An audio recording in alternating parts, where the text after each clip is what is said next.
Hey, it's Kim Snyder, the creator of thevoiceclub.com and founder of the Voice Club Academy. How many times have you heard, we just need more breath support to sing better? Or maybe, if you're going to admit it, how many times have you told other singers that they need more breath support and that would help them to sing better? Well, I'm here to tell you why breath support is killing your church vocals. Let's start with some myths about breath support. A lot of people believe that breath support is what creates sound. It creates more sound. They also think that breath support is what's responsible for holding out those big money notes or power notes, that we like to call them.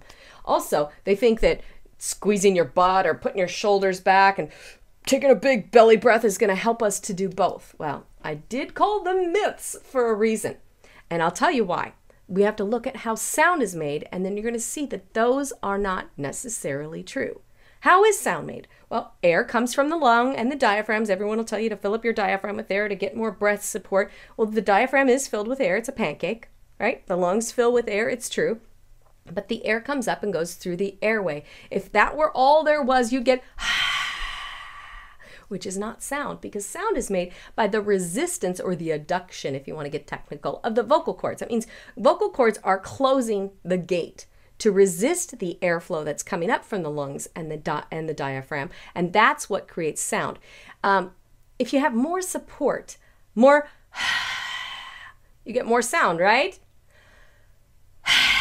No, it's the resistance of the cord against the air that makes sound. So if you have a little resistance, you get ah. If you have a lot of resistance, you get ah. Same amount of air. Matter of fact, your lungs can produce 200 watts of energy in the air. Now here's a key reason why you don't want more breath support. 200 watts, okay, keep that in mind. 200 watts coming up from your lungs alone through the windpipe. Your vocal cords, thin little tissue paper kind of thinness, slimy little cords that close to resist that sound, they can resist a whole total of 2 watts of energy. 200 watts, 2 watts. So, more breath support, more sound? No, more breath support blows the cords open because the cords can't resist it. If you think of a barn door, big old barn door in a big windstorm, right? If they're big and they're closed, the wind comes and you get whoo. But if you have those old rickety barn doors and there's a couple slats missing and the spaces are open up between, you get right? Okay, those open barn doors, those ones with all the missing parts, that's what happens when we encourage people to have a lot more breath support. They're just blowing wind. And if the more wind you blow through your vocal cords, it just pops them open because, again, they can only withstand 2 watts of pressure and you're up to 200 watts shoving it through the windpipe, right?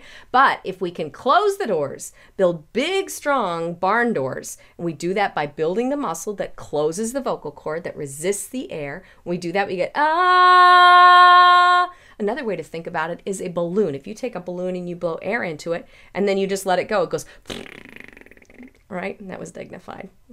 And if you hold it and you squeeze it at the top, you get, well, that was a horrible sound.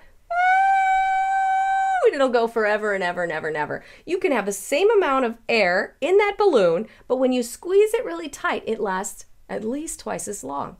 So it's not how much air we have, it's how much resistance we have to hold the air back, and that's what determines the quality of sound we have. That's what determines the volume we get. That's what determines how long we can hold out a quality note. I don't mean a ah. Ever sang like that? You feel like you're running out of air, or sometimes you sing in a group and everybody's singing S's and you call them leaky tires.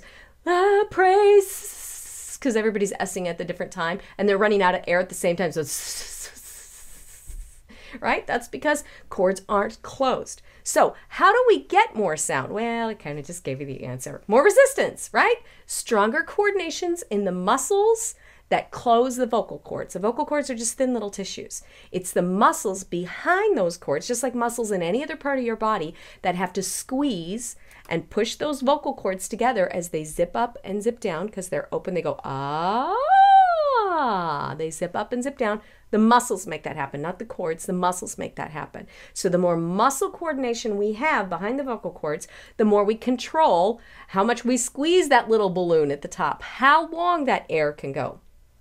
So you say, okay, that all makes sense to me, but I've been singing with a lot of trying to push more air, trying to take deeper breaths. So what am I supposed to do instead? There's got to be an instead. Well, there is. H. H is the killer of all great sound because H is open vocal cords. Hallelujah, grace like rain, right? Like take the song, your grace is enough. Your grace is enough. Obviously, I'm doing a little bit over the top, but you know some people sing this way, right?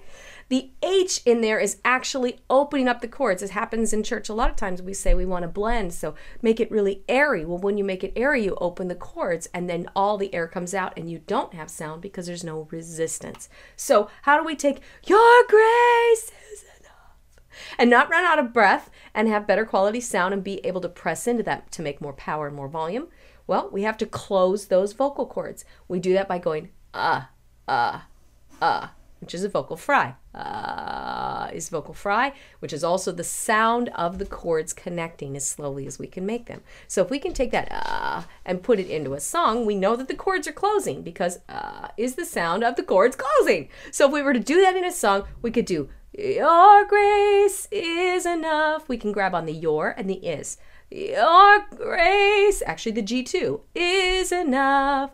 Your grace is enough for me. Hardest ones the hardest words to sing without letting the breath take over are going to be anything that starts with an F, a TH, or an H. For me, because it wants to open up. You got to lean into that a little bit. For me. Get that As soon as you get that you know the chords are closed. So I would challenge you the next time you sing a worship song and you feel like you're running out of breath, you keep taking bigger breaths and you're just running out and you're lacking the power that you want, slow it down and say, what can I go on? Your grace is enough. Slow it down, do it until you get more and more practice at it, and then you'll be able to sing it at speed and close those chords. Change that habit from opening with H to opening with fry.